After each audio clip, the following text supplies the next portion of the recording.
Te saluda tu amiga Marisabel Linares desde el Ministerio de Biblia es Vida.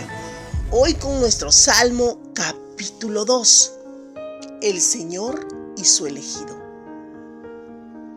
¿Por qué se rebelan las naciones? ¿Por qué los pueblos hacen planes inútiles? Las leyes y gobernantes se han unido en contra del Señor y del Rey que Él eligió. Y dicen: cortemos las ligaduras que nos imponen, liberémonos de sus ataduras. Pero el que está en el cielo se ríe. El Señor se burlará de ellos.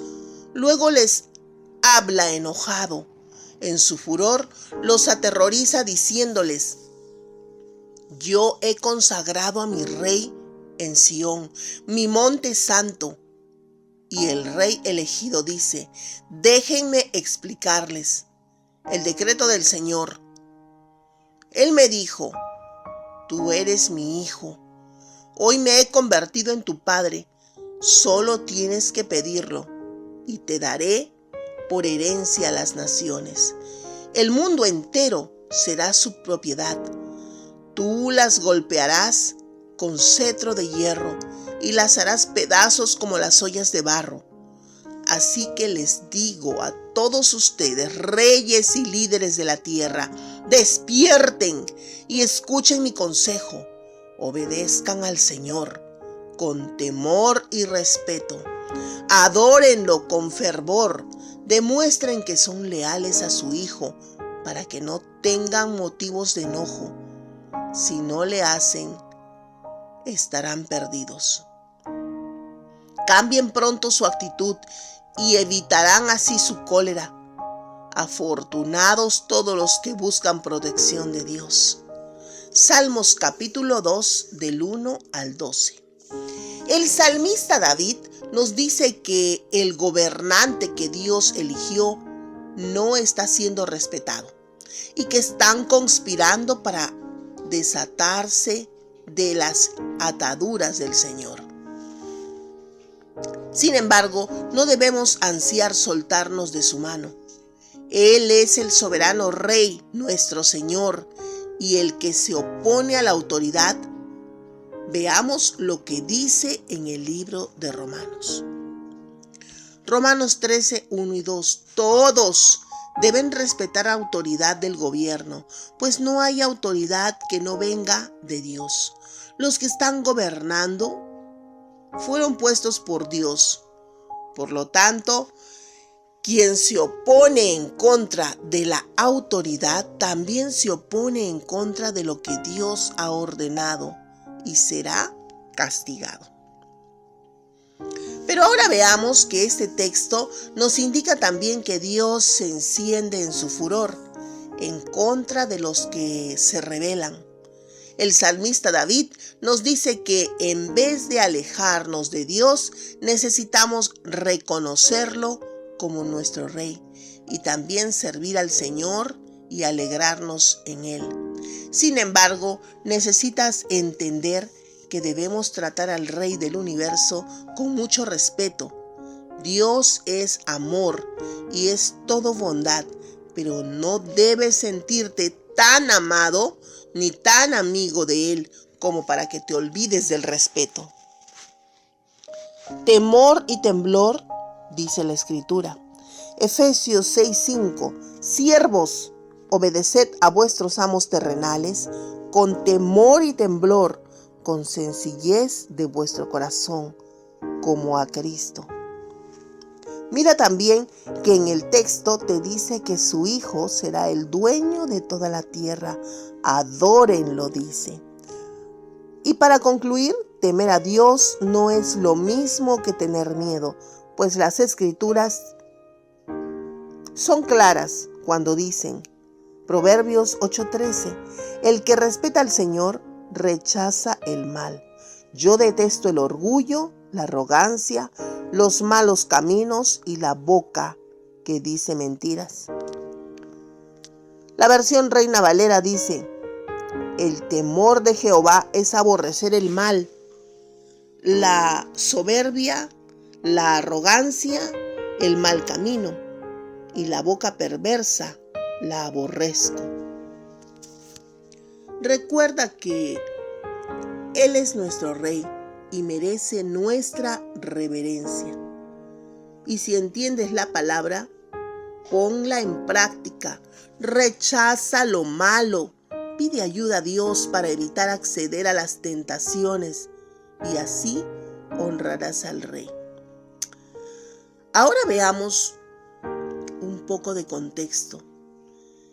El Salmo capítulo 2 es uno de los salmos más antiguos y más citados en la Biblia.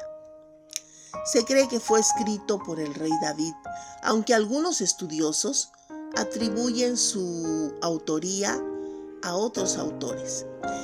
El Salmo se divide en 4 secciones: la rebelión de las naciones, que está entre los versículos del 1 al 3, la respuesta de Dios, que está entre los versículos del 4 al 6, y la promesa de Dios al Mesías, entre los versículos del 7 al 9, y la advertencia a los gobernantes, del 10 al 12.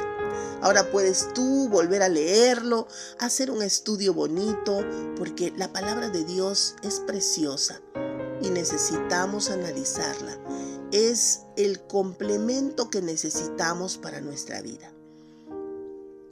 Veamos ahora por partes la rebelión de las naciones. Los versículos del 1 al 3 describen la rebelión de las naciones contra Dios y su ungido. Esta rebelión se manifiesta en la oposición a la autoridad divina y en la búsqueda de la autonomía humana. Ahora, lo que viene después es la respuesta de Dios. Y en los versículos del 4 al 6, Dios se ríe de la rebelión de las naciones y les anuncia que establecerá a su ungido como el rey de Sión. Esta respuesta de Dios es una afirmación a su soberanía y su poder. Nosotros conocemos ya quién es ungido, pues en el tiempo antiguo solo lo anunciaban. La promesa de Dios al Mesías, entre los versículos del 7 al 9, contiene la promesa de Dios al Mesías, en la que se promete que será su hijo y que heredará las naciones.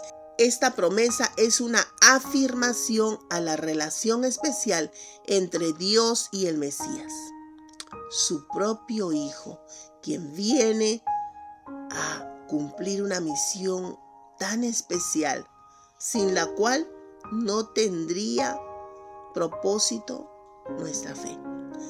La advertencia a los gobernantes, que está entre los versículos del 10 al 12, se advierte a los gobernantes que deben rendir homenaje al Mesías y buscar refugio en esta advertencia, que es una llamada a la sumisión y a la obediencia a la autoridad divina.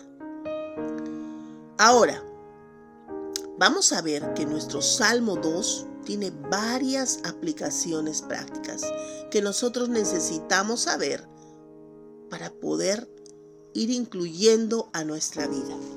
Si Dios es soberano, el Salmo afirma que la soberanía de Dios sobre todas las naciones es un recordatorio de que Dios está al control y que su voluntad se cumplirá.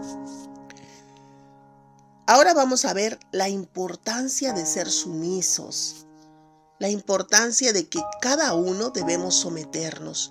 El Salmo advierte a los gobernantes que deben rendir homenaje al Mesías y buscar refugio en Él, como nosotros, que cada que necesitamos algo, nos refugiamos solo en Él. Y aun cuando no lo necesitamos y estamos gozosos, nos gozamos con Él. Esto es un recordatorio de la importancia de la sumisión y la obediencia a la autoridad divina. Y por último, la esperanza del Mesías.